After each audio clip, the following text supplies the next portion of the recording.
কদমতলির আকবারের রাস্তার মাথাটায় দাঁড়াইয়া আমার বয়কট করার জন্য রাস্তা থেকে তারা আমারে তাড়াইয়া দিত। কিন্তু আমার আল্লাহ এমন দয়ার আল্লাহ, আমার আল্লাহ এমন মায়ার আল্লাহ। আল্লাহ কয় বান্দা গুনাহ করতে করতে ক্লান্ত হয়ে যাও, পেরেশান হয়ে যাও, কিন্তু আমি আল্লাহ তাআলার রহমত সেখান থেকে শুরু হয়ে যায়। আল্লাহ কয় বান্দারে লা তাকুনাতু মির রাহমাতিল্লাহ, আমি আল্লাহর রহমত থেকে তোমরা নিরাশ হও না। ইন্নাল্লাহা, নিশ্চয় আমি আল্লাহ, ইয়াগফিরুয যুনুবা জামিয়া, সকল প্রকার গুনাহগুলো ক্ষমা করে দেয়। ইন্নাহু হুয়াল গফুরুর রহিম, নিশ্চয় তিনি আল্লাহ যিনি ক্ষমাশীল এবং দয়ালু। আল্লাহ কয় বান্দারে গুনাহ করতে করতে পেরেশান হইয়া যখন আমি আল্লাহর কোন বান্দা দুনিয়ার জমিনে আমি আল্লাহর কাছে ক্ষমা চাই, আমি আল্লাহ তাআলা ওই বান্দার জীবনের গুনাহ মাফ করে দেয়। আল্লাহ কেমনে মাফ করেন? আল্লাহ কয় বান্দা ফাযকুরুনি আযকুরুকুম, যখন তুমি বান্দা আমি আল্লাহরে আল্লাহ কইয়া ডাক দাও, আমি আল্লাহর জিকির করো, আমি আল্লাহ তুমি বান্দার জিকির করি। তাফসীরে জালালাইন শরীফের লেখক আল্লামা জালালউদ্দিন সুয়ুতী রাহমাতুল্লাহ আলাইহি বলতেছে, জগতের মানুষ তোমরা শুনো শুনো শুনো, আমার আল্লাহর যখন তোমরা আল্লাহ আল্লাহ কইয়া জিকির করো, তোমার মনে কি প্রশ্ন জাগে না আল্লাহ কি বান্দা কইয়া জিকির করে? না না না, আল্লাহ বান্দা কইয়া জিকির করে না। আব্দুল্লাহ ইবনে আব্বাস রাদিয়াল্লাহু তাআলা আনহু বলে, ও জগতের মানুষের দলেরা, আল্লাহর কোন বান্দা যদি বিপদের মধ্যে পড়া আমার আল্লাহরে আল্লাহ কইয়া ডাকে, আল্লাহ কয় বান্দারে ওই বিপদ থেকে উদ্ধার করে আমি বান্দারে স্মরণ করি। অভাবে পড়ে আমি আল্লাহরে আল্লাহ কইয়া ডাকলে আমি আল্লাহ বান্দার অভাব অনটন দূর করে বান্দারে স্মরণ করি। বান্দা কঠিন রোগের মধ্যে পড়া আমি আল্লাহরে আল্লাহ কইয়া ডাকলে আমি আল্লাহ ওই বান্দারে কঠিন রোগ থেকে সেবা দান করি। পর্দার অন্তরালের আমার মা বোনেরা গো, আল্লাহরে কত টাকা ডাকো, এখনো পর্যন্ত মাওলার দিদার পাইলা না, আল্লাহরে দেখলা না। স্বয়ং মুসা নবী যেই জায়গায় আল্লাহর দিদার পায় নাই, আমরা মানব জাতীয় সেই জায়গায় পাইব না। কিন্তু আমার নবী কয় একটা সময় আল্লাহর দিদার পাইবা। কোন সময় কোন জায়গায় পাইব? কয় কাল ময়দানে মাশরে আমার আল্লাহকে ওমান আহসানি সূরাতি, আল্লাহর উত্তম সূরতে তোমরা দেখবা। তবে সূরত কেমন আমার আল্লাহ প্রকাশ করে না, প্রচার করে না। বান্দারে ও কদমতলির বান্দারা, আমার জীবনের যত গুনাহ, আমার গুনাহগুলো আমার আল্লাহ তাআলা গোপন করে রাখছে। আমার সামনে অনেক দাড়ি পাকা বয়স্ক বাবারা বসছেন।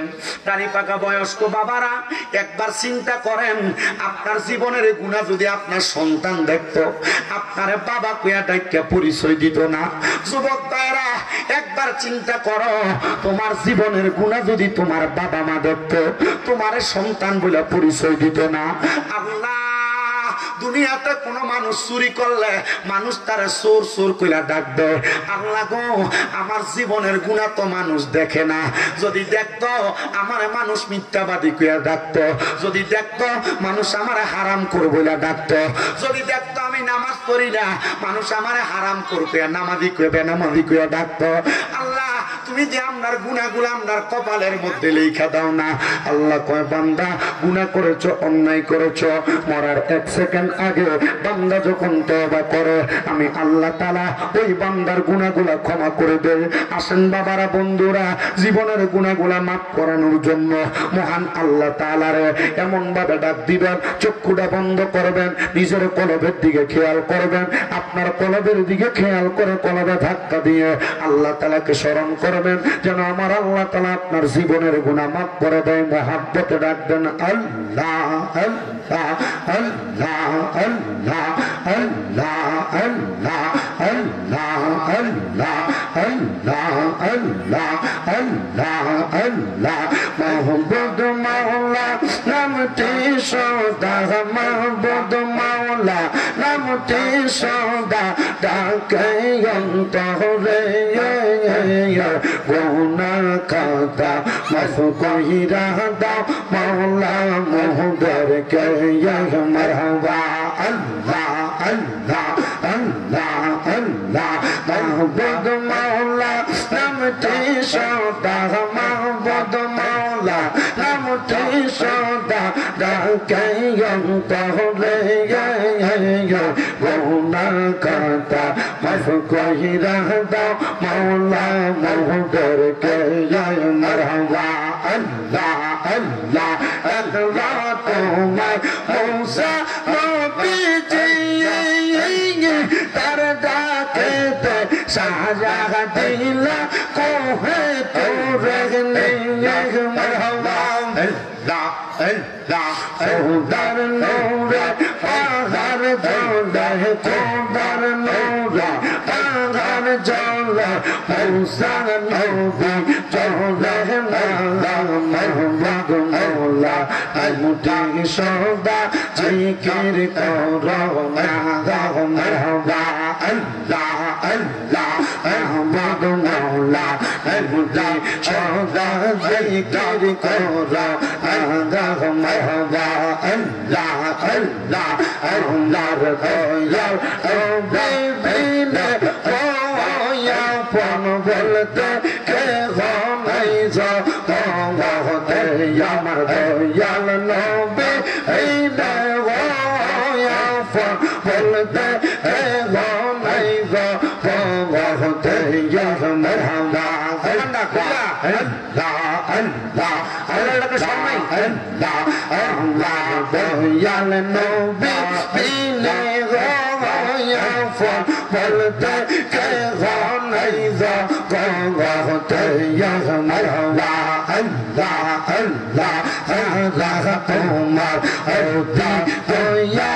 পাওয়ার তারা সবাই মিলে মিশে পড়াই বেগা ফরমান মারহাবা আল্লাহ আল্লাহ মাতের নিচে করবে দাফন মাতের নিচে করবে দাফন করে তোমায় রাখবে না ফন বলতে এখন নাই যাতে আমার দয়াল নবী মিলে ফন বলতে এখন নাই যাতে মারহাবা আল্লাহ আল্লাহ আল্লাহ মুর্শিদ আল্লাহ নাগা এই সুন্দর নাইলা তোমার রাস্তা নাগা মারহাবা আল্লাহ মুর্শিদ আল্লাহ নাগা এই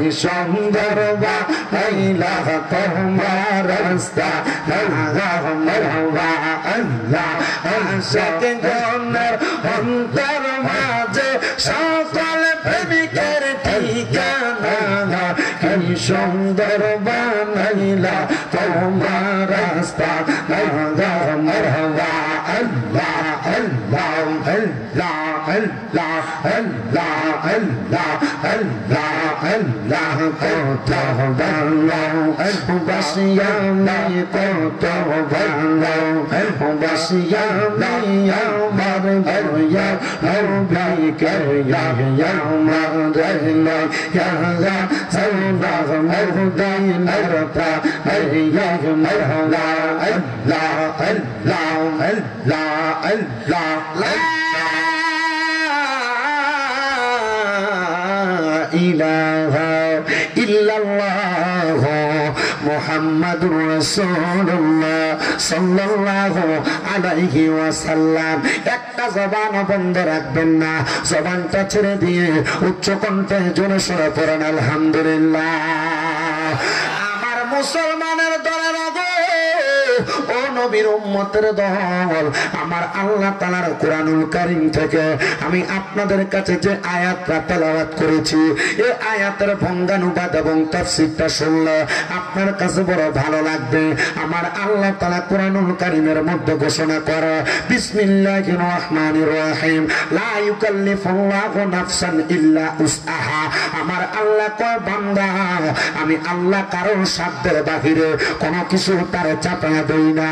ও আমার কদমতলী এলাকার লক্ষ লক্ষ টাকার মালিকেরা, কদমতলী এলাকার বিল্ডিং এর মালিকেরা, কদমতলী এলাকার কোটি কোটি টাকার মালিকেরা, কদমতলী এলাকার কৃষকেরা, রিকশার ড্রাইভারেরা, আপনারা চিন্তা করবেন না অটো ড্রাইভারেরা, আমার আল্লাহ তাআলা আপনার প্রতি বড় দয়া করছে।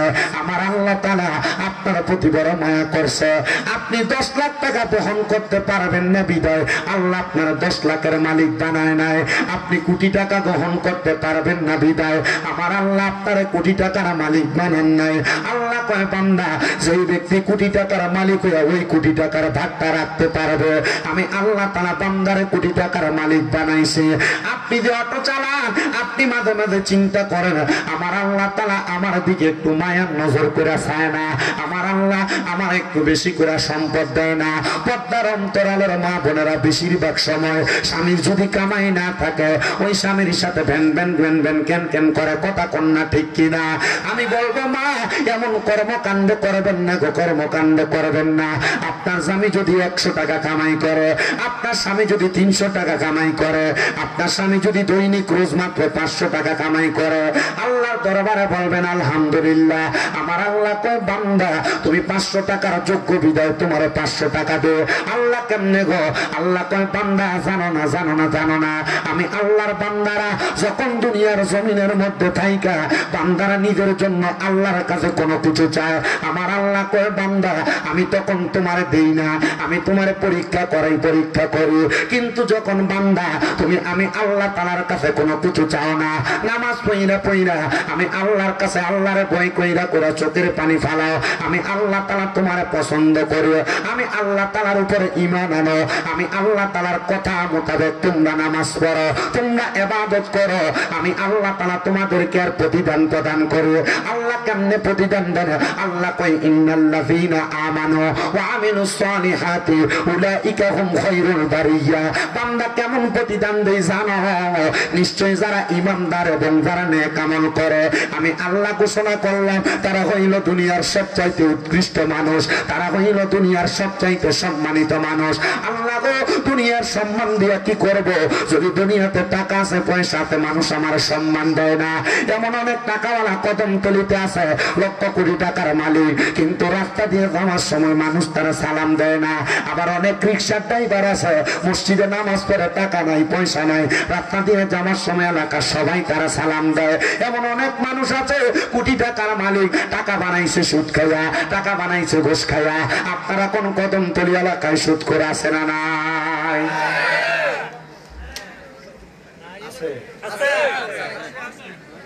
আবার বর্তমান সমাজে এমন অনেক মানুষ আছে এদেরকে ধরে নিয়ে মসজিদের সভাপতি বানায়, এদেরকে ধরে নিয়ে মসজিদের সেক্রেটারি বানায়, এরা ধরে নিয়ে সমাজের সর্দার বানায়। আসেনি বাবা বন্ধু? এই সুদখোর ঘুষখোর গুলা সুদও খায় ঘুষও খায় হারামও খায়, আবার সমাজে লম্বা লম্বা লেকচার মারে। আল্লাহর কসম হারাম কষ্ট শেষ আর কষ্ট যদি না হয় বাবার কি করছো না? এই হারাম করে না শুনো, তুমি তোমার হারাম খাবার খাইয়া যত রকমের লম্বা কথা বলো তোমার এই কথাটার দুনিয়ার কারোর কাছে কোনো দাম নাই, কারণ তোমার হারাম সম্পদের বাহাদুরি মানুষ যদিও তোমার ডরে সামনে দিয়া সালাম দেয় পেছন দিয়ে গেলে গোলামের ফুট গেছে ভালো কথা কয় না কেন? ও মুসলমান, ও নবীর উম্মতের দল গো, হারাম টাকার সম্পদের মালিক হয়ে কোনো লাভ নাই। এই টাকা পয়সা দিয়ে তুমি বাহাদুরি দেখাইতে পারবা, কবরের ভিতরে গেলে এমন হারাম করবে খাবার হবে রক্ত আর ফুস, এই খাবার খেয়ে কবরের মধ্যে বাঁচতে পারবা না। আল্লাহ কয় বান্দা বান্দারে বান্দা দুনিয়ার সম্মান ইজ্জত দিয়ে তুমি কি করবা? যদি আখিরাতের মধ্যে তোমার সম্মান না দেওয়া হয়, কবরের মধ্যে তোমার ইজ্জত না দেওয়া হয়, ও নবী গো নবী গো নবী গো, আমরা আখিরাতের মধ্যে ইজ্জত পাইতে চাই। এমন অনেক মানুষ মারা যাবে যারা মারা যাওয়ার সময় রহমতের ফেরেশতারা তার দিকে থুতু নিক্ষেপ করবে। কত মানুষ মারা যায় আপনাদের এলাকার মধ্যে দেখবেন বিছনায় প্রস্রাব পায়খানা করে দেয়, মারা যাওয়ার সময় যায় না বিছনায় প্রস্রাব পায়খানা করে দেয়। এ পর্দার অন্তরালের মা কত মানুষ মারা যায় দেখবা মারা যাওয়ার সময় দিব্যার মধ্যে বাহির করে কামড় দিয়া মারা যায়। কত মানুষ মারা যায় দেখবেন শক্তি উল্টে দিয়া মারা যায়। কত মানুষ মারা যায় দেখবেন দুনিয়ার জমিনের মধ্যে থাইকা এমন ঘাটটা মটকে মারা যায়। কেন মারা যায় চিন্তা করনি? আল্লাহর নবী কই মানুষটা ইমানদার না, ওই মানুষটা নেককার না, এই জন্য মানুষটা এমনে মারা যায়। নবী গো কেন গো কেন এমনে মারা যায়? যায় আপনি নবী বলেন না। আমার নবী কয় কেন এমনি মারা যায় জানো? নবী গো কেন? কয় আজরাইল তার সামনে আসার আগে দুইটা ফেরেশতা তার সামনে আসে রে। ওই দুইটা ফেরেশতার দুইটা চোখ থাকে, যে চোখগুলা নীল রঙের হয়, ওই ফেরেশতাদেরকে দেখে বান্দা প্রথম ডরায়া জায়গা। ডরায়া যাওয়ার কারণে বান্দা ভয়ে বিছানার মধ্যে প্রস্রাব পায়খানা করে দেয়। হায় রে ও কদমতলির মানুষ, মারা যাওয়ার পরে যদি বিছানায় প্রস্রাব পায়খানা করে দাও, মানুষ যদি এই খবর জানে তাহলে বুঝবো মানুষ তুমি বড় কষ্ট পেয়ে মারা গেছো। আরে আল্লাহর নবী কয় যখন আজরাইল ওই মানুষটার সামনে আসে, বুকটার ভিতরে যখন হাত রাখে, আজরাইলের সঙ্গে বান্দা কথা বলার চেষ্টা করে। বান্দা কয় আজরাইল এখন রূহ কেন কবজ করবা, আর একটু সময় আমার দাও না। তখন বান্দা কথা বলতে পারে না, দুই সোয়ালের মাঝখানের মধ্যে জিহ্বাটা আটকা পড়ে।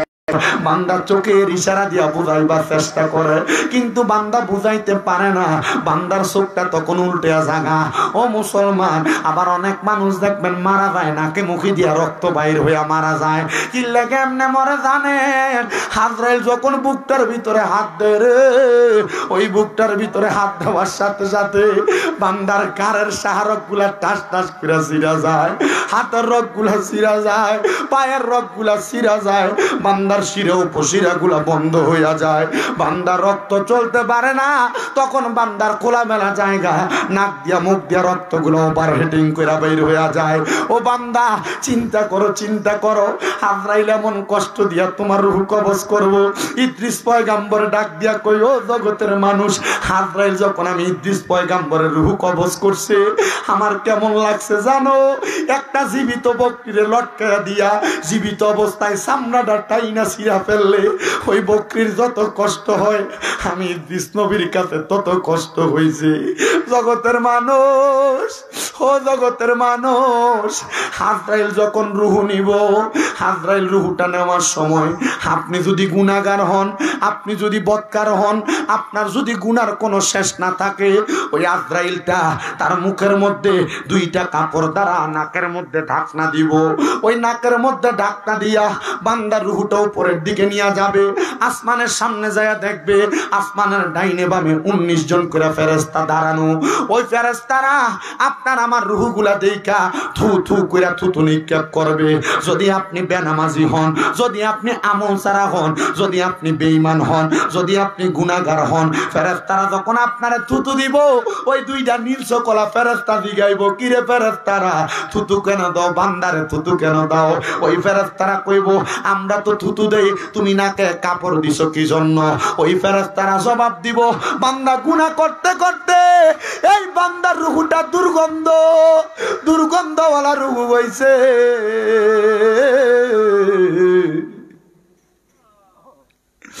এই জন্য আমরা মুখের মধ্যে নাকের মধ্যে আমরা কাপড় লাগাইছি।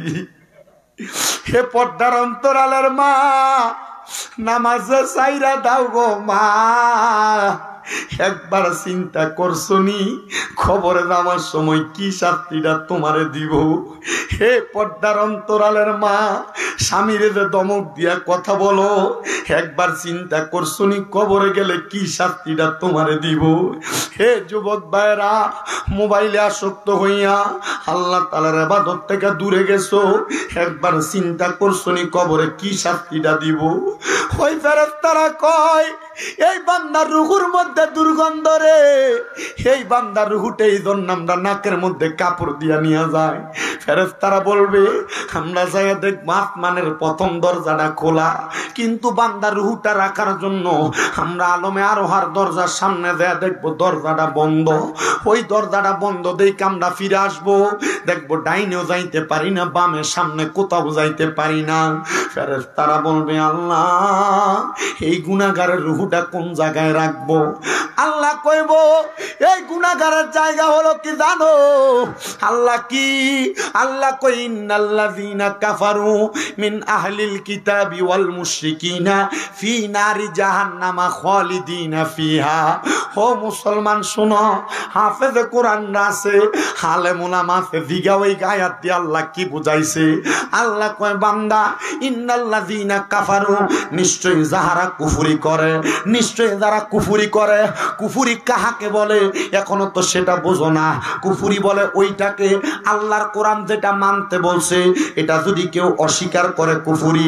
আল্লাহর কোরআন যেটা করতে নিষেধ করেছে কেউ যদি ওই নিষেধ না মাইনে ওই কাজটা করে এটা কুফরি। ও মুসলমান, নেশা করা কুফরি। বলে হুজুর কেমনে? বলে হ্যাঁ, নেশা করা কুফরি। নবী কয় কেউ যদি কখনো নেশা করে তখন তার ঈমানটা থাকে না। নবী কয় জিনা করা কুফরি। কেউ যখন জিনা করে তখন তার ঈমানটা থাকে না। নবী কয় চুরি করা কুফরি। কেউ যখন কোনো চুরি করে তখন তার ঈমানটা থাকে না। ব্যবসায়ী ভাই ওজনে কম দাও, চুরি যে করো ঈমানটা তো তখন থাকে না। হারাম যে খাও তো ঈমানটা তো তখন থাকে না। অবৈধ মেয়েদের সাথে যে সম্পর্ক করো ঈমানটা তো তোমার থাকে না। ঘরে বউ থুইয়া অন্য মহিলার সঙ্গে যে সম্পর্ক করো ঈমানটা তো থাকে না। যুবক ভাইয়েরা, যুবক বয়সে অপকর্ম করার কারণে ঈমানটা তো তোমার থাকে না। কেমনে রে আল্লাহর কাছে গেলে জবাব দিবা। আল্লাহ কয় বান্দা, ও বান্দা শোনো, শোনো রে বান্দা, ইন্নাল্লাযীনা কাফারু, যারা কুফরি করে, মিন আহলিল কিতাবি, এবং যারা আহলে কিতাব, ওয়াল মুশরিকিনা, এবং শিরিক করে, আল্লাহ তারা কাউরে সেজদা দেয়, আল্লাহ তারা কাউরে খোদা মানে, আল্লাহ তারা কারোর কাছে চায়, ওই ব্যক্তির ঠিকানা হলো ফি নারি জাহান্নামা, ওই ব্যক্তির ঠিকানা হলো জাহান্নাম। সাহাবায়ে কেরাম কই ইয়া রাসূলুল্লাহ কতদিন থাকবে? আমার নবী কয় খালিদিনা ফিহা, ওই জাহান্নামে চিরস্থায়ী বাসিন্দা হয়ে থাকবে। নবী গো তারা কারা? আল্লাহর নবী কয় উলাইকা হুম শাররুল বারিয়া, এরা হইল দুনিয়ার সবচাইতে নিকৃষ্ট মানুষ, এরা হইল দুনিয়ার সবচাইতে বাজে মানুষ, এরা হইল দুনিয়ার সবচাইতে বড় গুনাহগার মানুষ। কদমতলির যুবক, কদমতলির মুরব্বী বাবারা, কদমতলির পর্দার অন্তরালের মা বোনেরা, অন্তরের কানটা লাগে শোনো শামীম দাদা কি বলে। এই বয়ানটা যদি ভালো লাগে আমার কথাগুলা মাইনা চলবা, ভালো না লাগলে মাইনা চলবা না। আমার কথা ভালো লাগলে আমল করবা, না লাগলে যাওয়ার সময় রাস্তায় কথাগুলা ফালাইয়া দিয়া চইলা যাইবা। তবে একটা দাওয়াত দেই আপনাদেরকে, এমন ভালো ভালো কথা যদি শুনতে চান, আগামী ডিসেম্বরের 19 তারিখ, 20 তারিখ, 21 তারিখ, 19 তারিখ, 20 তারিখ, 21 তারিখ বৃহস্পতি, শুক্র এবং শনিবার, ডিসেম্বর মাসের 19 তারিখ, 20 তারিখ, 21 তারিখ দাওয়াত ইসলামী কর্তৃক আয়োজিত 3 দিনের সুন্নতে ভরা ইজতেমা ঢাকা আসিয়ান সিটির হজ ক্যাম্পের সাথে এয়ারপোর্টের সাথে অবস্থিত হবে। সুন্নিদের ইজতেমা, যাওয়ার চেষ্টা করবেন। কোরআন সুন্নাহর বয়ান আপনারা সেখানে শুনবেন, দেখবেন এই বয়ানের মাধ্যমে আপনার কলিজা ঠান্ডা হবে। ওই জায়গায় গেলে আপনার জীবন পরিবর্তন হবে। অনেক গুনাহ করছেন, গুনাহ করার কারণে জীবন পাল্টাইতে পারেন নাই, দেখবেন সেখানে গেলে পাল্টাইবেন। অনেক গানের সিঙ্গার শিল্পীরা সেই জায়গায় যাওয়ার কারণে জীবন বদলায় গেছে। অনেক খারাপ মানুষ সেই জায়গায় যায়া জীবনটারে বদলাইছে। এবার বলেন জীবন পরিবর্তন করার জন্য আমরা এক এক সময় এক একজনের কাছে যাইয়া ভালো তরবিয়ত তালিম নেওয়ার দরকার আছে না নাই? কষ্ট হইতেছে আপনারা? কষ্ট হইতেছে? ওয়াজ যেটা করতেছি এটা কাজে লাগবো মনে হইতেছে আপনারা? গভীর মনোযোগ দেন বাবা, তাহলে আসমান জমিন সব জায়গার দরজা বন্ধ গুনাহগারের জন্য। তখন ফেরেশতারা বলবে আল্লাহ কোথায় রাখবো? তাহলে ফেরেশতারা যে বললো কোথায় রাখবো, ওই জায়গাটার নাম হলো জাহান্নাম। জাহান্নামে যখন আপনারে আমারে রাখবো, তখন আপনার আমার গুনার কারণে আপনি বলবেন আল্লাহ আমার জাহান্নামে কতদিন রাখবেন? নবীর হাদিস প্রমাণ করে সর্বনিম্ন জাহান্নামে একটা মানুষকে 3000 বছর জ্বালাইবো।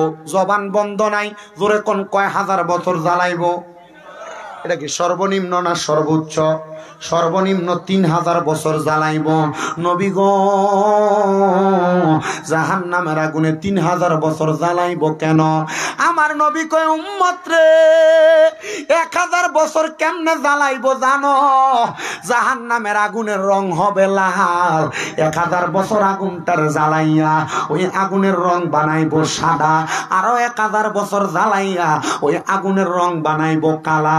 আরো 1000 বছর যখন জ্বালাইবো, 3000 বছর জ্বলার পরে তাকাসুর নামক একটা জায়গার মধ্যে তোমার দাঁড় করাইবো। আগে 3000 বছর জ্বালাইবো, তারপরে একটু কথা বলার সুযোগ দিব। মানে কবরে যাইবেন ফিটা শুরু, কবরে যাইলে মাই শুরু। দুনিয়াতে অহংকার, দুনিয়াতে তাকাব্বুরি, গুনার কাজ করতে করতে আপনি যখন আপনার জীবন বেসামার করে ফালাইছেন, দেখবেন এই জীবন বেসামার করার কারণে কবরে যাবেন সর্বনিম্ন শাস্তি কয় হাজার বছর? আসতে কইলেন দি বাবা 3000 বছর। এবার আপনারা 3000 বছর জ্বালাইয়া টাকাসুর নামক জায়গার মধ্যে দাঁড় করাইব। বলবো এ বান্দা এবার কি বলবা বলো? বান্দা 3000 বছর জাহান্নামের আগুনে জ্বলতে জ্বলতে বান্দা বলবে গো আল্লাহ, আমি আপনার কাছে কিছু বলতে চাই না, আমি 3000 বছর আগুনে এমন জ্বলা জ্বলছি আল্লাহ, আমার কাছে বড় পিপাসা লাগে, একটু পানি কি আমি বান্দারে দেওয়া যাবে? বান্দা পানি যখন চাইবো, সাহাবাই কেরাম চোখ মুবারকের পানি গুলা চাইরা দিছে। ও নবী গো, নবী গো, নবী গো, আপনার উম্মতদেরকে কি পানি দেওয়া হবে? নবী কয় হ্যাঁ, দুনিয়ার পানি যেমন উম্মতরে তখন ওই পানি দেওয়া হবে না। নবী কেমন পানি? নবী কয় দুনিয়ার উম্মতেরা ওই পানি পান করতে পারবে না। ও নবী কেমন পানি? আরে হাদিস শরীফের বিশারদরা বলতেছে, ওনারা বলতেছে দুনিয়ার গ্লাস তো স্টিলের হয়, দুনিয়ার গ্লাস তো কাচের হয়, দুনিয়ার গ্লাস তো প্লাস্টিকের হয়, কিন্তু আমার আল্লাহ তাআলা ওই আযাবের ফেরেশতা দিয়া আপনার জন্য একটা গ্লাস দিব, ওই গ্লাসটা হবে লোহার গরম গ্লাস। কেমন গ্লাস জানেন? কামারের দোকানে গেলে দেখবেন যখন দাওটারে আগুনে পোড়াত দেয়, আগুনে পোড়াত দিলে দাওয়ের কালারটা লোহার কালারটা কয়লার মতো হইয়া জায়গা। আপনারা যেই পাত্রটার মধ্যে কইরা পানি দিব, ওই পাত্রটা আগুনের গরম পাত্র হইয়া যাইব।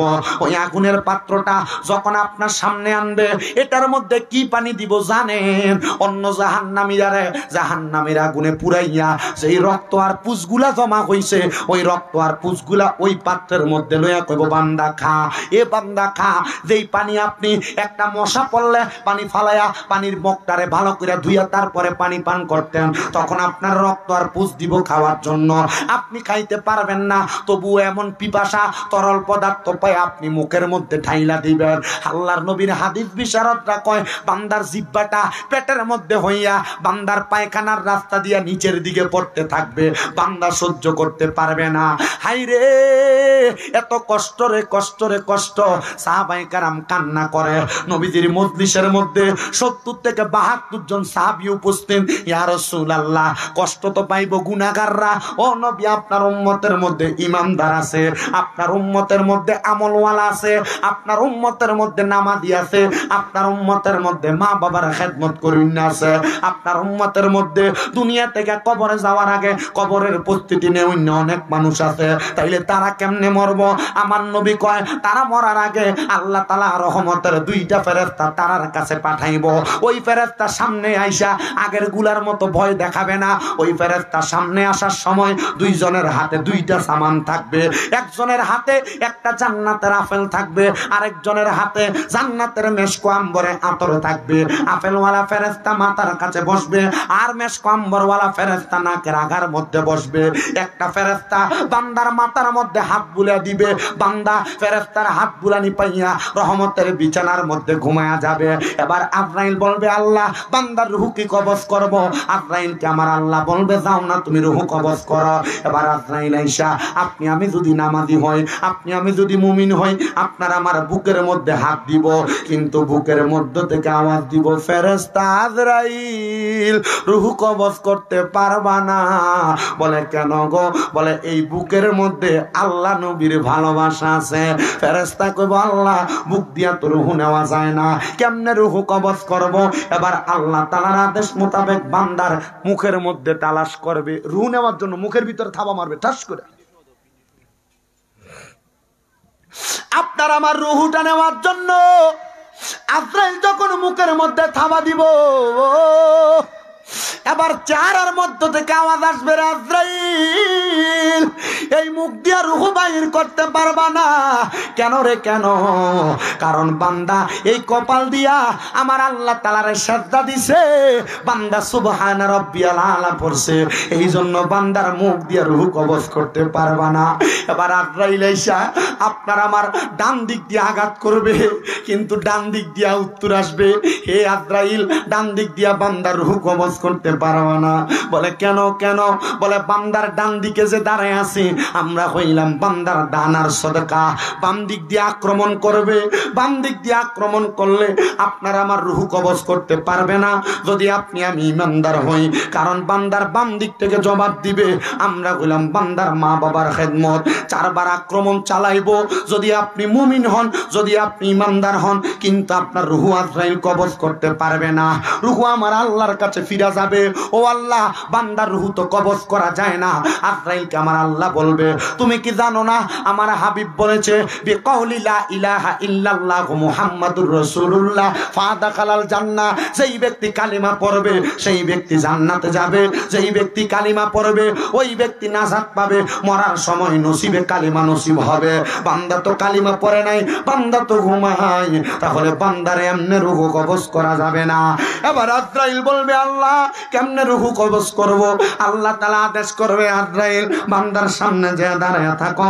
বান্দার সামনে আজরাইল দাঁড়ায়া থাকবে। এবার আজরাইল তাকায়া দেখবে মাথার কাছের ফেরেশতার হাতের মধ্যে জান্নাতি আপেল নিয়া বান্দার চোখের সামনে ধরে রাখছে। নাকের আগার ফেরেশতা মেশক আম্বরের আতর ছাইরা দিছে, আতরের সুঘ্রাণ পাইয়া বান্দার চক্ষুটা খুলে দেখবে সামনে জান্নাতি আপেল। ওই আপেলের মধ্যে লেখা কালিমায়ে তৈয়্যিবা লা ইলাহা ইল্লাল্লাহু মুহাম্মাদুর রাসূলুল্লাহ সাল্লাল্লাহু আলাইহি ওয়াসাল্লাম। বান্দা কালিমা পড়বে, তখন ওই মুখ দিয়া যে বাতাস বের হবে বান্দার রূহ আজরাইল কবজ করে নিয়ে যাবে। আর বান্দা দুনিয়া থেকে যখন বিদায় হয়ে যাবে, বান্দার রূহ যখন আজরাইল উপরের দিকে নিয়ে যাবে, আস্তে আস্তে যখন নেবে ওই বান্দার রূহ জবাব দিবে, আজরাইল তুমি যে আমার এত আস্তে আস্তে নিয়ে যাও, তুমি যদি জানতা আমার আল্লাহ তাআলা আমি রূহুর জন্য কত নাজাত রাখছে রে, জান্নাতে কত মজা রাখছে, তুমি আমার এত আস্তে নিতা না, আমার তাড়াতাড়ি নিয়ে যাইতা, তাড়াতাড়ি নিয়ে যাইতা। ও কদমতলির যুবক, কদমতলির মুরব্বী বাবারা, কদমতলির পর্দার অন্তরালের মা, মনোযোগ দাও, এই জায়গায় শেষ না। আগের বান্দারে তো রুহু কবজ করার সময় ফেরেশতা নাকে কাপড় দিছিল, এই বান্দার রুহু কবজ করার সময় তো নাকে কাপড় নাই। রুহু যখন আসমানের কাছে যাবে 19 ফেরেশতা গুনাহগাররে ধিক্কার দিব, থুতু দিব, আর নেককারের রুহুডারে দেইকা বলবে আহলান ওয়া সাহালান মারহাবান দুয়ুফুল্লাহ, আল্লাহর মেহমান আসো, সামনে আসো, সামনে আসো। বান্দার উপরের দিকে নিয়ে যাবে। ফেরেশতা আজরাইল বলে ওই বান্দার রুহুটা আমার হাতে নেওয়ার পর, বাইন মাছ চিনেননি? বাইন মাছ এটা কি হাতে ধরে রাখা যায় না, ছালি দিয়ে ধরা লাগে? ফিসলা জায়গা না? আজরাইল বলবে রে জগতের মানুষ, আল্লাহ তাআলার পেয়ারা হাবিব ঘোষণা করে মুমিনের রূহ তখন আজরাইলের হাতে থাকবে না, আজরাইলের হাত থেকে মুমিনের রূহটা পড়ে যাবে, পড়ে যাবে, এমন অবস্থা হবে তখন জান্নাতের মধ্য থেকে যাহাবি ওয়াল ফিদ্দাত, স্বর্ণ এবং রূপার 2টা পেয়ালাই না, ইমানদারের রূহটা যেই জায়গায় রাখা হবে। কিন্তু দেখবেন একটা ট্যাপের নিচে যখন আপনি একটা বালতি নিয়ে খুইলা ট্যাপটা ছাইরা দেন, ফুরার পরে ট্যাপটা চলতেছে, পানি কি থাকে না ফুরা জায়গা? পুরা জায়গা। ইমানদারের রূহ তেমন ভাবে স্বর্ণ রূপার পেয়ালা তাইকা স্লিপ করে যাবে। আজরাইল বলবে আল্লাহ বান্দার রূহটা কোন জায়গায় রাখবো, জবাব দেন না গো আল্লাহ। আল্লাহ কয় এ আজরাইল বান্দার রূহ তো কোনো জায়গায় থাকবে না, কারণ আমি আল্লাহ বলছিলাম ওয়ালা তাকুলু লিমান ইয়াকতালু ফি সাবিলিল্লাহি আমওয়াত বাল আহইয়াউ ওয়ালাকিন লা তাশউরুন। আমি আল্লাহ বলছি যারা আমি আল্লাহর রাস্তায় চইলা যায়, আমি আল্লাহর রাস্তায় ইন্তেকাল করে, তারা মরা না, তারা মরা না, তারা মরা না, বাল আহইয়াহুম, তারা জিন্দা। তাদেরকে যারা মরা বলে ওয়ালাকিন লা তাশউরুন, এরা নির্বোধ, এরা বোকা, এরা বোঝে না। মুমিন যারা তারা মরে না, মুমিনরা কবরে থাকে জিন্দা, কিন্তু দুনিয়ার মানুষ বুঝতে পারে না। আজকে যে কদমতলি পূর্বপাড়া জান্নাতের বাগান মাহফিল সাজাইছ, এই মাহফিলের আশেপাশে তোমার মা মারা গেছে, মার রুহুটা ঘুরতাছে, বাপ মারা গেছে, বাবার রুহুটা ঘুরতাছে, আর ভিক্ষুক যেমনে ভিক্ষা চায় তোমার কাছে এমন ভাবে হাত বাড়াইয়া দিছে, ডাক দিয়া কয় আমার সন্তান আমার একটু দোয়া ভিক্ষা দাও, আমার সন্তান আমার একটু দোয়া ভিক্ষা দাও। ওই মা বাপ কবরে যাইব রে, কবরে যাইব। আপনারা যারা মাহফিলে বসছেন এরা কবরে যেয়ে দেখবো এদের কবরে আগে আযাব ছিল। আজকের মাহফিলে বইসা আপনি আপনার মা বাবার জন্য দোয়া করার কারণে আমার আল্লাহ তাআলা আপনার মা বাবার কবরের আযাব মাফ করে দিছে। কিন্তু এক শ্রেণীর মানুষ যারা কবর থেকে দুনিয়া থেকে কবরে যাওয়ার পর দেখবে আল্লাহ তাআলা তাদের কবরের আযাব বাড়াইয়া দিছে। আল্লাহ তাআলা রহমতের ফেরেশতা, নবীর হাদিসে কুদসি প্রমাণ করে রহমতের ফেরেশতার ওই বান্দা প্রশ্ন করবে, কিরে আমার কবরের আযাব কেন মাফ করো নাই?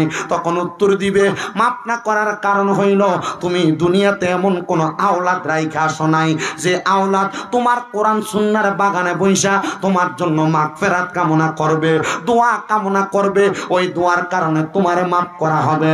এবার আপনারা বলেন আজকের মাহফিলে বইসা মা মারা যাওয়ার পরে, বাপ মারা যাওয়ার পরে বংশের মানুষের জন্য দোয়া করলে আমার আল্লাহ তাআলা দোয়া কবুল করতে পারে কি পারে না? আল্লাহ যেন প্রত্যেকের দোয়া কবুল করে, জোরে কোন আমিন। সবাই মুহাব্বতে একটু দরুদ শরীফ পড়েন, আল্লাহুম্মা সাল্লি আলা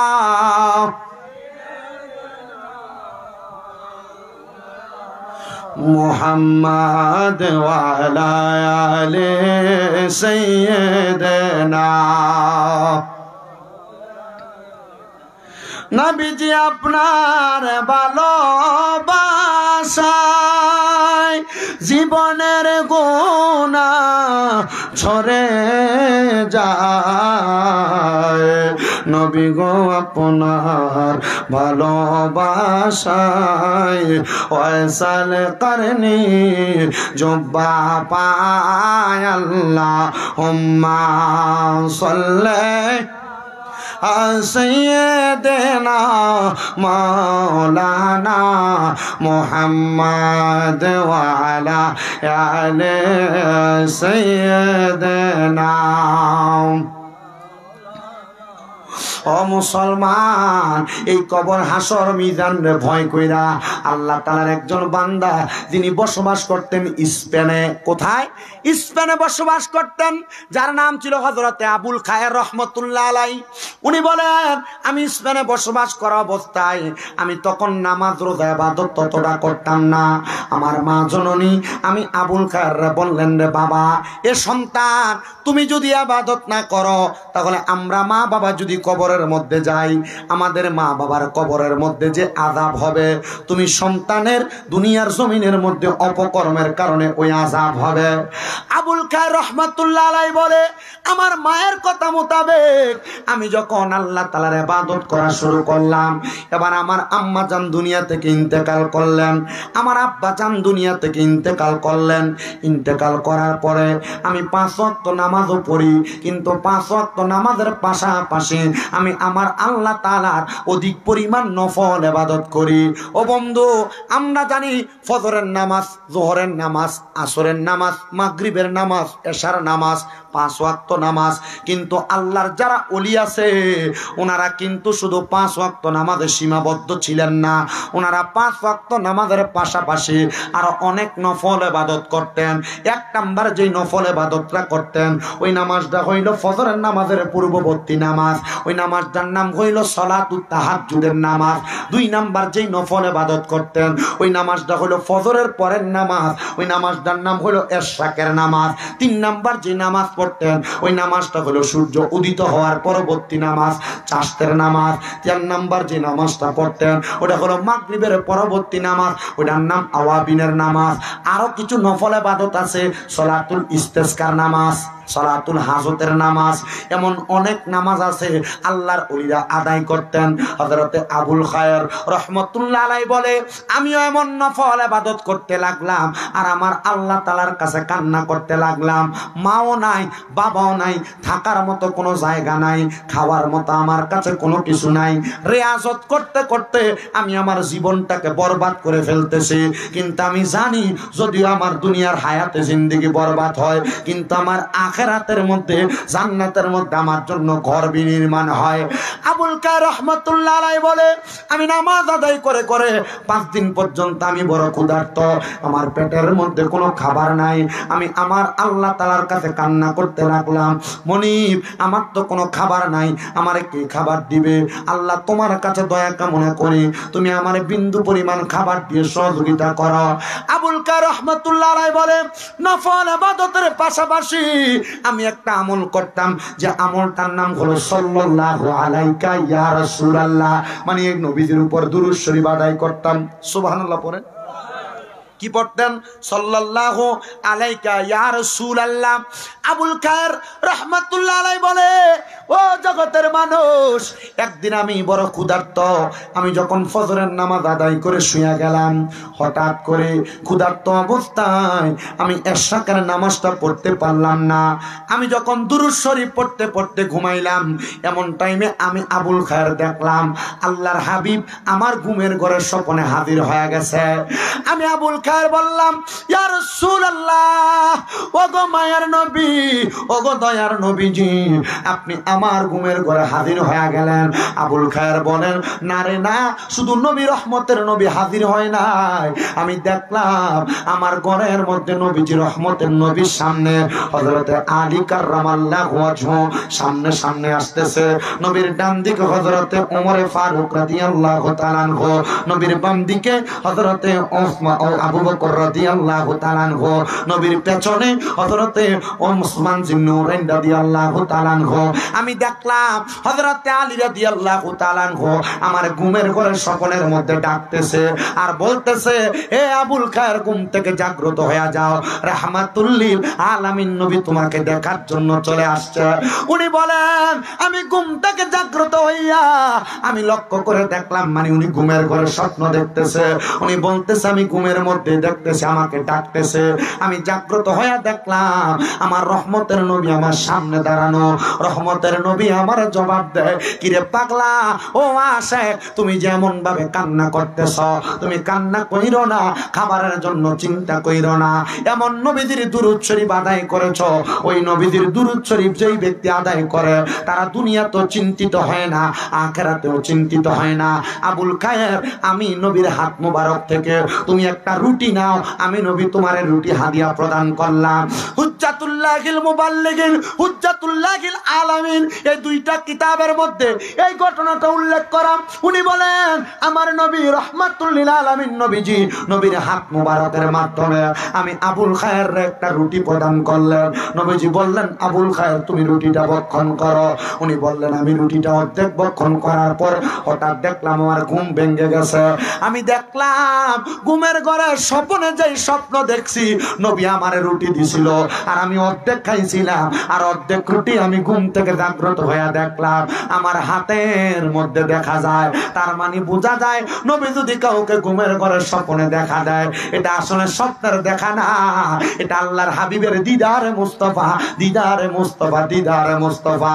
জোরে জোরে বলেন সুবহানাল্লাহ, আর মুহাব্বতের আওয়াজে বলেন না সুবহানাল্লাহ। হে রাসূল, তোমায় ভালোবাসি অন্তরে শুধু মুখে না, জান্নাতের আশায় নয় হে রাসূল, জাহান্নাম কেউ ডরি না। তোমায় পাওয়ার আশায় মন ছুটে যায় মদিনায়। হে আদমের হারজি শুনো, একবার দেখা দাও না। হে রাসূল, তোমায় ভালোবাসি অন্তরে শুধু মুখে না, জান্নাতের আশায় নয় হে রাসূল, জাহান্নাম কেউ ডরি না। হে আমার কদমতলির যুবক, শোনো রে পর্দার অন্তরালের মা, কোন নবীর উম্মত দাবি করো? মরণের আগে যদি ওই নবীর একবার না দেখো, এই জীবন দিয়া কি করবা? মরার পরে কবরে গেলে নবী যদি কই তোরে আমি চিনি না, এই জীবন দিয়া কি করবা? হে পর্দার অন্তরালের মা, হে বয়স্ক বাবারা রে, আমি আপনাদের হাতে পায়ে দইরা বইলা দিয়া যাই, 5 ওয়াক্ত নামাজের পাশাপাশি একটু নফল ইবাদতরা করবেন, দেখবেন আপনি আল্লাহর নবীর দিদার পাইবেন। আল্লাহর নবী কয়, শুনো, যদি পারো তোমরা ফজরের আগে তাহাজ্জুদের নামাজটা পড়ো। নবী কয়, আমার উম্মতের যদি কষ্ট না হইতো আমি আমার উম্মতের তাহাজ্জুদের নামাজটা ফরজ কইরা দিতাম। ও নবী, কেন গো? নবী আমার কয়, ওয়ামিনাল লাইলি ফাতাহাজ্জাব বিহি নাফিলাতাল লাকা আসা আইয়া বাসাকা রাব্বুকা মাকামাম মাহমুদা। আল্লাহর ঘোষণা, যদি কোন নবী আপনি রাতের কিছু অংশে তাহাজ্জুদের নামাজ পড়েন, যদি তাহাজ্জুদের নামাজ পড়েন, অতি সত্বর আপনাকে প্রশংসার জায়গা মাকামে মাহমুদ দান করা হবে। এই আয়াত যখন আমার নবীর উপর নাজিল হইছে, আমার নবী আল্লাহ তাআলার কাছে কাঁদছে, আল্লাহ, আমি তাহাজ্জুদ পড়লে আমারে মাকামে মাহমুদ দিবেন, আমার উম্মত তাহাজ্জুদ পড়লে আমার উম্মতের আপনি কি দিবেন? আল্লাহর ঘোষণা, ও নবী, আপনার উম্মত যদি তাহাজ্জুদের নামাজ পড়ে, আপনার উম্মত আমি আল্লাহর কাছে যা চাইব আমি আল্লাহ তা দিব। তাহাজ্জুদের নামাজ পড়া আল্লাহ তাআলার কাছে কানবা, আল্লাহ নবীর দিদার চাই। ব্যবসায় বরকত নাই, বরকত দাও। কামাই রুজিতে বরকত নাই, বরকত দাও। আল্লাহ কঠিন রোগে আক্রান্ত, রোগ থেকে শেফা দান করো। নবী কই, তাহাজ্জুদের নামাজের বরকতে সব ডাক কবুল করা হবে। অনেক মা বোনেরা পর্দার আড়ালে, স্বামী বিদেশ কামাই নাই, তাহাজ্জুদ নামাজ পড়া দোয়া করো। অনেক মা বোনের গর্ভে সন্তান হয় না, তাহাজ্জুদ নামাজ পড়া দোয়া করো, দেখবা গর্ভে সন্তান এমনি চলে আসবে। ও বন্ধুরে বন্ধু, আল্লাহর ওলি আবুল কাহের বলে, আমি যখন এই দোয়াটা কবুল হইছে, নবীকে স্বপ্ন দেখলাম, এরপর থেকে আমি আমার আল্লাহর কাছে কান্না করতে লাগলাম, আল্লাহ, আমার মা বাবা নামাজ শিখাইয়া, রোজা শিখাইয়া, ইবাদত শিখাইয়া, আমার মা বাবা তো এখন অন্ধকার কবরে। ও আল্লাহ, আমার মা বাবা কবরে কেমন আছে আমি আবুল কায়ের দেখতাম, একটু মনটা চায়। কদমতলির কত সন্তান আজকে মাহফিলে বসতে, এদের মা কবরে, এদের বাবা কবরে।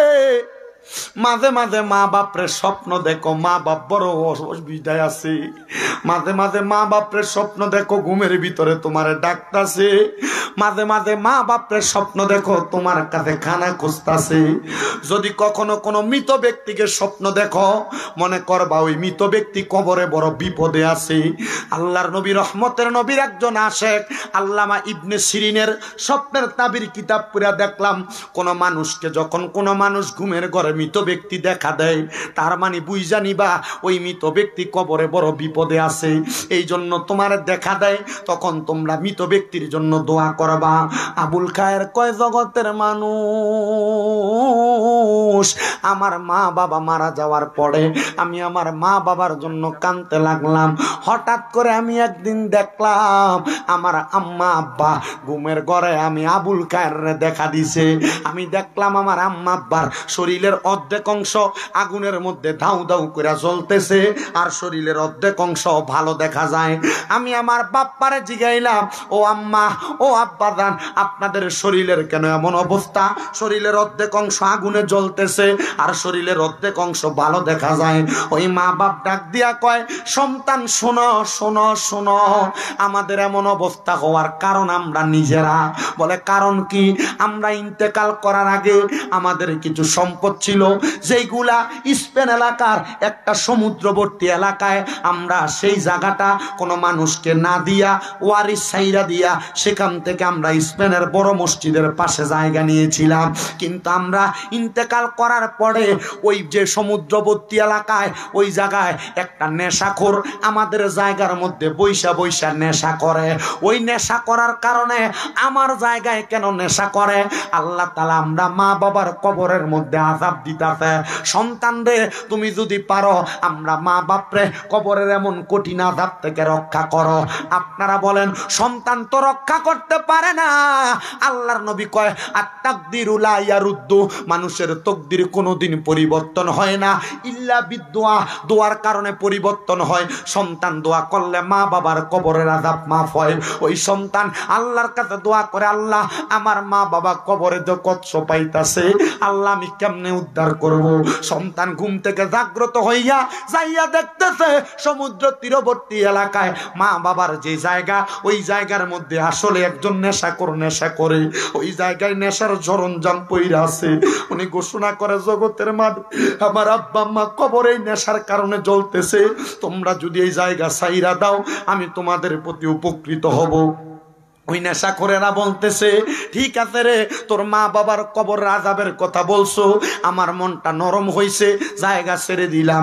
ওই নেশাখোররা জায়গা ছেড়ে দেওয়ার পর ছেলে বলে আমি তাহাজ্জুদের নামাজ পড়া আল্লাহর কাছে দোয়া করতে লাগলাম, দোয়া করতে লাগলাম, আল্লাহ আমার মা বাবা কবরে কেমন আছে।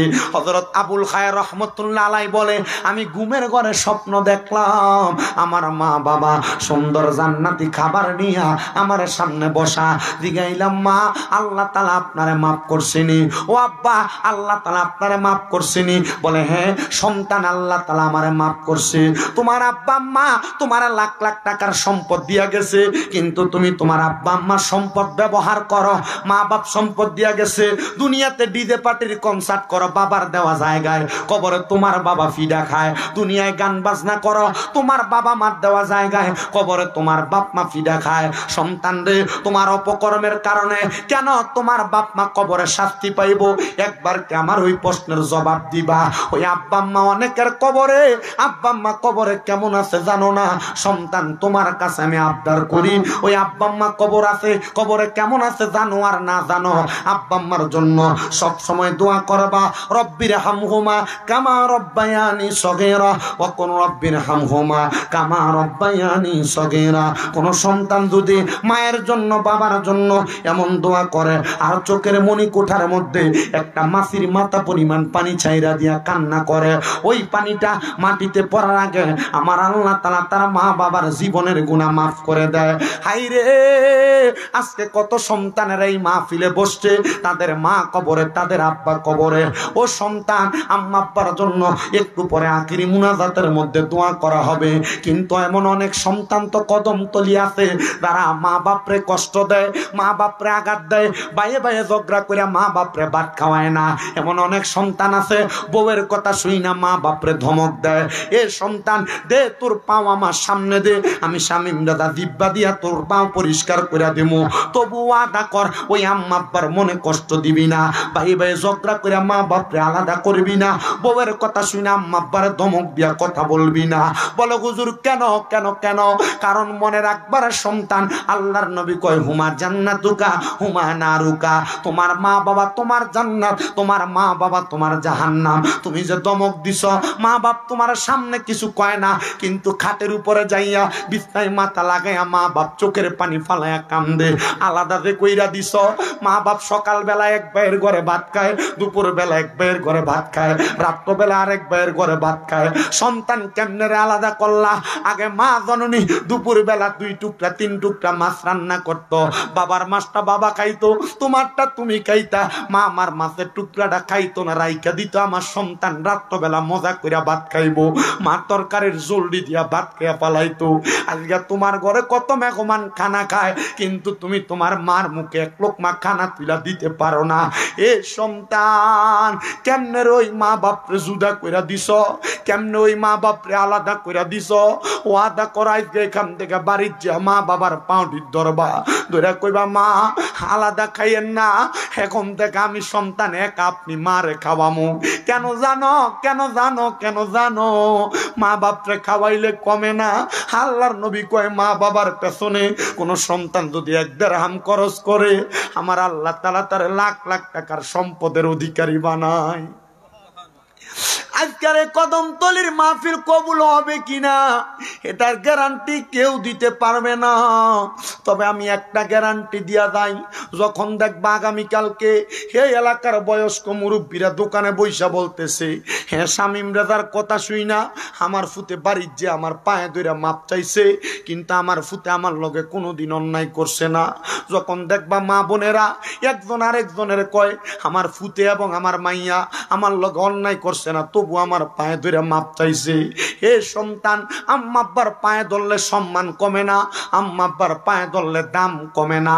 আল্লাহর নবী কয় যদি মাঝে মাঝে সুযোগ পাও আম্মা আব্বার পায়ে শুধু ধরবা না, আম্মা আব্বার কদমে চুমা দেওয়ার আদেশ দেয় নবী। নবী গো কেন কেন? আল্লাহর নবী কয় আম্মা আব্বার কদমে চুমা দিলে আল্লাহর জান্নাতের চৌকাঠে চুমা দেওয়ার সওয়াব পাইবা। হুজুর কেমনে কেমনে জান্নাতের চৌকাঠে চুমা দেওয়ার সওয়াব পাইবো? আল্লাহর নবী মক্কা বিজয় হওয়ার পর মদিনা শরীফে চলে আসছেন। একজন সাহাবী আল্লাহর নবীর সামনে দাঁড়ায় কয় ফিদাকা আবি ওয়া উম্মি ইয়া রাসূলুল্লাহ, আমার মা বাবা আপনার কদমে কোরবান হোক ইয়া রাসূলুল্লাহ। আপনার কাছে আমার একটা আরজি নবী গো, আপনি যেদিন মদিনা থেকে মক্কায় যাবেন আপনার সাথে আমারে লইয়া যাইবেন। নবী কয় সাহাবী মক্কায় কেন যাইবা?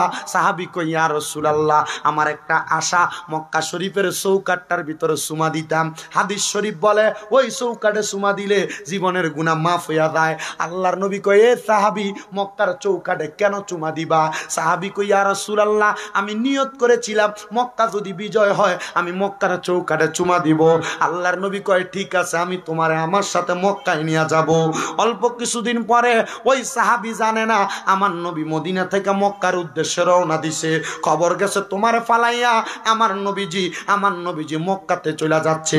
ওই সাহাবী নবীর সামনে দেয়া দাঁড়ায় কয় ইয়া রাসূলুল্লাহ কোন অন্যায় করেছি, আপনি যে আপনার সাথী বানাইয়া আমারে মক্কায় নেন না। আমার নবী কয় সাহাবী 3 দিন তুমি মদিনাতে আসো না, কথা সত্য না মিথ্যা? বলে সত্য ইয়া রাসূলুল্লাহ। এ সাহাবী আমি 3 দিন তোমার বাড়িতে প্রতিনিধি পাঠাইছি, খলিফা পাঠাইছি, খবর নিয়ে দেখছে তোমার বাড়িতে তুমি তোমার বৃদ্ধ মায়ের খেদমত করতেছো, অসুস্থ মায়ের খেদমত করতেছো, এই জন্য আমি তোমার মক্কায় নিয়ে যাই না। নবী গো আমার মক্কার যাওয়ার চাইতে কি আমার মা সম্মান বেশি নাকি? আল্লাহর নবী কয় কলা নাম, হ্যাঁ তোমার মা সম্মান বেশি। আল্লাহর নবী কয় কেন মক্কায় যাইবা? নবী গো মক্কার চৌকাঠে চুমা দিব। আমার নবী কয় সাহাবী বাড়িতে যাইয়া মার কদমে চুমা দাও, মক্কার চৌকাঠ না আল্লাহর জান্নাতের চৌকাঠে চুমা দেওয়া সওয়াব পাওয়া যাইবা। ও সন্তানের দল, ও নবীর উম্মতের দল, ওই আব্বা আম্মা বেঁচে আছে কিন্তু আব্বা আম্মার কাছে মাপ চাও নাই, ওয়াদা করো এখান থেকে বাড়িতে যেয়া মাপ চাইবা। মাপ চাইলে দাম কমে না, আম্মা আব্বার পায়ের কাছে ছোট হইলে আল্লাহ তাআলা তোমার জগতের কাছে বড় বানিয়ে দিব। সন্তান রে, ও সন্তান আম্মা আব্বার কাছে মাপ চাইবা, কিন্তু অনেকে চিন্তা করে হুজুর যাদের বাড়িতে বাবা আছে তারা বাড়িতে যাইয়া বাবার পায়ে ধরে মাপ চাইব, আমার তো আব্বা নাই আমি কার পায়ে ধরে মাপ চাইব? হুজুর যাদের বাড়িতে মা আছে তারা বাড়িতে যাইয়া মার পায়ে ধরে মাপ চাইব, আমার তো মা নাই আমি কার পায়ে ধরে মাপ চাইব? সন্তান ওই মা বাবা কবরে চিন্তা কইর না, টেনশন কইর না, আল্লাহর কাছে দোয়া করবা আল্লাহ মা বাপ কবরে মাপ চাইতে পারি নাই, দোয়া করতেছে তুমি আমার মা বাপরে মাফ করে দাও। দেখবেন আমার আল্লাহ তাআলা আপনার মারে আপনার বাবারে মাফ করে দিব। হে আমার কদমতলির যুবক ভাইরা, দাড়ি পাকা মুরব্বী বাবারা, আপনার মা বাবা আপনারে অনেক সম্পদ দিয়া গেছে, যেই সম্পদ আপনি ব্যবহার করেন, লাখ লাখ টাকার বাড়ি, লাখ লাখ টাকার জায়গা জমি, এই বাড়ি গাড়িতে যদি আপনি থাইকা যদি মাসে 5,000 টাকা করে ভাড়া দিতেন, 12 মাসে আপনার 60,000 টাকা ভাড়া দেওয়া লাগতো। আম্মা আব্বা পয়সা টাকা অবস্থায় আব্বা আম্মারে যদি আপনি মাসে 1,000 টাকার ওষুধ কিনা দিতেন, আপনার 12 মাসে 12,000 টাকার ওষুধ খরচ লাগবে। আব্বা আম্মা বাইসা থাকলে আব্বা আম্মারে যদি আপনি মাত্র 1000 টাকার ফল কিনা খাওয়াইতেন এক মাসে, আপনার 12 মাসে 1000 করে 10-12,000 টাকা লাগতো। এই সন্তান আব্বা আম্মা তো কবরে গেছে, আপনার কাছে টাকা চায় না, আপনার কাছে খাবার চায় না, আপনার কাছে সম্পদ চায় না। আব্বা আম্মা কবর থেকে চায় সন্তান আমার জন্য দোয়া করো, সন্তান আমার জন্য দোয়া করো। মা বাবা যে সম্পদ দিয়া গেছ, তুমি তোমার নিজের কাজে কত সম্পদ ব্যয় করতেছ। সন্তান একজন কি দাঁড়ায়া বলবা, হে হুজুর আমার মারে আমি ভালোবাসি, আমার বাপরে আমি ভালোবাসি, আমার মা বাবা আমারে অনেক সম্পদ দিয়া গেছে, আমার মা বাবার সম্পদ কবরে লইয়া যায় নাই। এই কদমতলী পূর্ব পাড়া জামে মসজিদ এবং ঈদগার উন্নয়ন কল্পে আমি আমার মায়ের মোহাব্বতে, বাবার মোহাব্বতে 20,000 টাকা দান করে দিব। পারলে এখন দিবেন, না পারলে 1 মাস পরে দিবেন, না পারলে 6 মাস পরে দিবেন, না পারলে 1 বছর পরে দিবেন। আছেন নাকি একটা সন্তান আব্বা আম্মার জন্য 20,000 টাকা দান করার মতো? আছেন নাকি একটা সন্তান আব্বা আম্মার জন্য দোয়া চান, আব্বা আম্মার জন্য 50,000 টাকা দান করবেন, 1 লাখ দান করবেন? পায়া গেছি প্রবাসী মরহুম গান্ধী মিয়ার পুত্র সাদ্দাম এবং সজীব ঈদগাহ উন্নয়নের জন্য দান করে দিলেন 1 লক্ষ টাকা। জোরে বলেন মারহাবা। নারে তাকবীর, নারে রিসালাত। কদমতলী দক্ষিণ পূর্ব পাড়া জামে মসজিদ এবং ঈদগার মাহফিল। জোরে বলেন মারহাবা। আল্লাহ কবুল করো, মঞ্জুর করো। প্রবাসী মোহাম্মদ সাদ্দাম এবং সজীব মরহুম গান্ধী মিয়ার পুত্র, তারা এই ঈদগার উন্নয়নের জন্য দান করলেন 1 লক্ষ টাকা। আল্লাহ মরহুম বাবার জন্য দোয়া চাই, আল্লাহ সাদ্দাম এবং সজীবের আব্বার কবরটারে নাজাতের ফয়সালা করো। মরিয়া গিয়াছেন আল্লাহ, আল্লাহ দারার মা বাপ মাফ করিয়া দেন না গো আল্লাহ কবরে রাহাজাব। ওরে ভালোবাসি তোমায় বাবা, বুকটা যে যাইছি রে, তোমার কথা হৃদয় মাঝে পড়ছে বারে বারে। বাবা গো ও বাবা, বাবা গো ও বাবা, বাবা তুমি কেমন আছো ছোট মাটির ঘরে, তোমার কথা হৃদয় মাঝে পড়ছে বারে বারে। বাবা গো ও বাবা, বাবা গো ও বাবা। আল্লাহ সাদ্দাম এবং সজীবের আব্বার কবরটারে নাজাতের ফয়সালা করে। জোরে কোন আমিন। 2 নাম্বার ব্যবসায়ী কাজী মারুফ আহমেদ ঈদগার উন্নয়নের জন্য মরহুম বাবার জন্য দোয়া চায়। মা বেঁচে আছে, মার জন্য। আমি কি তা কইছি? আল্লাহ কবুল করো, মঞ্জুর করো। আল্লাহ কাজী ফারুক সাহেব, উনি ওনার আম্মা আব্বার জন্য দোয়া চাই। বাবা ইন্তেকাল করেছে, মা বেঁচে আছে। আল্লাহ কাজী ফারুক আহমেদ সাহেবের আব্বার কবরটারে জান্নাতের বাগান বানাও। আম্মার হায়াতে বরকত দান করো। কাজী ফারুক ভাইয়ের ব্যবসা বাণিজ্য কাজে কর্মের মধ্যে বরকত দান করো। আব্বার কবর নাজাতের ফয়সালা কইরা কামাই রুজির মধ্যে বরকত দান করো। এরপরে আছেন নাকি ধন্য মায়ের ধন্য সন্তান, ধন্য বাবার ধন্য সন্তান, মার জন্য দোয়া চাই। আমি কত খুশি, 20,000 একটু খুশি। কি তো আপনারা একটু থাকেন না, একটু মনোযোগ দেন। মার বাবা যে খানাটা খাওয়াইছেন একটু ভালো করে মনোযোগ দিয়েন। আল্লাহ কবুল করো, মঞ্জুর করো। অত্র মসজিদের সম্মানিত সভাপতি, আজকের মাহফিলের সভাপতি, আজকের মাহফিলের সভাপতি জনাব আব্দুল জলিল দুলাল সাহেব, উনি ওনার মরহুম মা বাবার জন্য দোয়া চায়া উনি দান করে দিলেন 20,000 টাকা। জোরে কোন মারহাবা। আল্লাহ কবুল করো, মঞ্জুর করো। দানের হাদিয়া সোনার মক্কা মদিনায় পৌঁছাও। কামাই রুজির মধ্যে বরকত দান করো। বংশের কবর আযাব মাফ করো। আল্লাহ হায়াতের মধ্যে বরকত দান করো। অত্র মসজিদের সম্মানিত সেক্রেটারি ইকবাল মুক্তার সাহেব এবং ওনার বন্ধু মহল 20,000 টাকা দান করেছেন। মরহুম বাবার জন্য দোয়া চাই এবং মা অসুস্থ আছে, সুস্থতার জন্য দোয়া চাই। আল্লাহুম্মা সাল্লি আলা সাইয়্যিদিনা মুহাম্মদ ওয়া আলা আলি মুহাম্মদ বিআদাদি কুল্লি দাইন ওয়া দাওয়া ওয়া বিআদাদি কুল্লি ইল্লাতি ওয়া শিফা।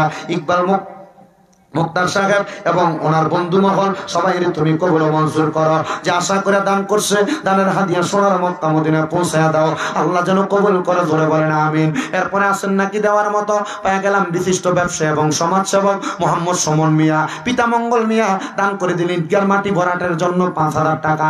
আল্লাহ কবুল করো, মঞ্জুর করো। সুমন মিয়ার বংশের কবর আযাব মাফ করো, কামাই রুজির মধ্যে বরকত দান করো, আয়াতের মধ্যে বরকত দান করো। যে আশা করে দান করেছে আশা পূরণ করো, আল্লাহুম্মা আমিন। আল্লাহ তোমার বান্দা প্রবাসী মোহাম্মদ সুমন মিয়া, পিতা মরহুম খন্দকার আহমেদ, আল্লাহ আমরা মরহুম বাবার জন্য দোয়া চেয়ে দান করছে 5,000 টাকা। আল্লাহ সুমন মিয়ার আব্বার কবর জান্নাতের বাগান বানাও, বিদেশের বাড়িতে সহি সালামতে কবর মঞ্জুর করো, হায়াতে কামাই রুজির মধ্যে বরকত দান করো, আল্লাহুম্মা আমিন। আল্লাহ তোমার বান্দা জনাব মোহাম্মদ শাহ আলম সাহেব, পিতা মাতুমিয়ার জন্য দোয়া চাই, মায়ের জন্য দোয়া চাই, টাকার সংখ্যা লেখে নাই, আল্লাহ কবুল করো, মঞ্জুর করো। আল্লাহ শাহ আলম সাহেব দান করে দিয়েছে, পিতা মাতুমিয়ার মহাব্বতে দান করে দিয়েছেন 5,000 টাকা, আল্লাহ কবুল করো, মঞ্জুর করো। শাহ আলম মিয়ার বংশের কবর আযাব মাফ করো। আল আমিন মোহাম্মদ শরীফ হাবিবুর রহমান 3 ভাই মিলা দান করছে মরহুম বাবার জন্য দোয়া চাইয়া 10,000 টাকা, জোরে কোন মারহাবা, আল্লাহ কবুল করো, মঞ্জুর করো। আল আমিন শরীফ হাবিবুর রহমান রে কবুল মঞ্জুর করে নাও, হায়াতে বরকত দাও, আপনার কবর জান্নাতের বাগান বানাও। প্রবাসী মোহাম্মদ শিপন মিয়া মরহুম আয়সালির জন্য দোয়া চাইয়া, মা আছে দোয়া চাই, দান করে দিছে 5,000 টাকা, আল্লাহ কবুল করো, মঞ্জুর করো। বংশের কবর আযাব মাফ করো, কামাইয়ের ভিতরে বরকত দাও, হায়াতে বরকত দাও। আল্লাহ যার জন্য দোয়া চাই, দোয়া তুমি কবুল ও মঞ্জুর করে নাও। বিশিষ্ট ব্যবসায়ী মোহাম্মদ কামাল সাহেব, কামাল সরকার সাহেব, উপায় ও মায়ের দোয়া ফার্নিচারের মালিক, মা বাবার জন্য দোয়া চাইয়া দান করে দিছে 5,000 টাকা, আল্লাহ কবুল করো, মঞ্জুর